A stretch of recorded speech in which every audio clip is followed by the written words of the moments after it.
ఆ రకమైనటువంటి పద్ధతిలో ఇప్పటికైనా ముఖ్యమంత్రి రేవంత్ రెడ్డి గారు సమీక్షించి పరిష్కరించేటట్టుగా చేయండి. ఇళ్ల స్థలాలు ఇవ్వడానికి మొదటి కార్యక్రమంగా తీసుకోండి. ఆ రకమైనటువంటి పద్ధతిలో మనమంతా కూడా ఇప్పుడు వెళదాం. పోలీసులందరూ కూడా సహకరించండి. పోలీసులు సహకరించకపోయినా, ముఖ్యమంత్రి సహకరించకపోయినా ఈ కార్యక్రమాన్ని అడ్డుకున్నా గ్యారెంటీగా జరుగుతుంది. ఎర్ర జెండా సిపిఎం పార్టీ ఒక్కసారి చెప్పిందంటే వెనకడుగు వేసేది ఉండదు. ఎంతమంది పోలీసులు వచ్చినా, ఎంతమంది ప్రభుత్వం అధికారులు వచ్చినా, చివరికి ముఖ్యమంత్రి రేవంత్ రెడ్డి అడ్డం వచ్చినా అడ్డం తొలగించి ప్రభుత్వ భూముల్లో గుడిసెలు వేస్తాం జాగ్రత్త అని చెప్పి హెచ్చరిక చేస్తా ఉన్నాను.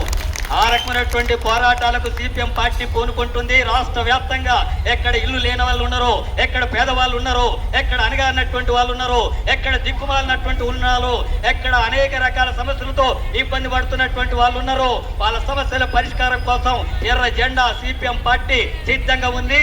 ఈ పార్టీ పుట్టిందే పేదవాళ్ళ కోసం, ఈ పార్టీ పుట్టిందే పేదవాళ్ళ కోసం, ఈ పార్టీ పనిచేసేదే పేదవాళ్ళ విముక్తి కోసం, ఈ పార్టీ పుట్టిందే అణగారినటువంటి తరగతులకు న్యాయం జరగడం కోసం, ఈ పార్టీ పుట్టిందే కుల వ్యవస్థను నిర్మూలించడం కోసం, ఈ పార్టీ పుట్టిందే స్త్రీ పురుషుల అసమానతలను నిర్మూలించి సమానత్వం సాధించడానికి పుట్టినటువంటి పార్టీ. అందరికీ విద్య ఉచితంగా ఉండాలని, అందరికీ వైద్యం ఉచితంగా ఉండాలని, ప్రతి కుటుంబానికి ఇల్లు ఉండాలని, ప్రతి ఒక్క చదువుకున్నటువంటి వాడికి పని ఉండాలని, కుల అసమానతలు లేని, స్త్రీ పురుష అసమానతలు లేని, మతోన్మాదాలు లేని సోషలిస్టు